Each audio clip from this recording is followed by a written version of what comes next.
Late upload ko nga pala ito. Galing kami kahapon sa Robinson Imo. Father's Day. And then, ang pagpasok namin, ang nakita agad namin si JJ. And then, ayan, pinakita namin siya kay Rashania. Kasi nga, favorite niya yan. And then, yung nakita niya, ayaw niya sa mga mascot talaga. Pero favorite niya yan.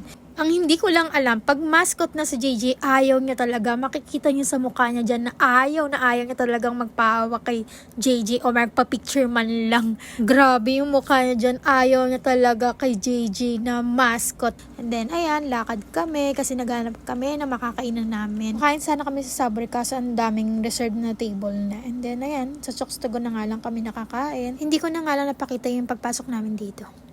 And then, ayan, uwi na nga kami. And then, nakita yan ni Rashania yung Jackstone na bola. And then, kuha agad ni Daddy yan.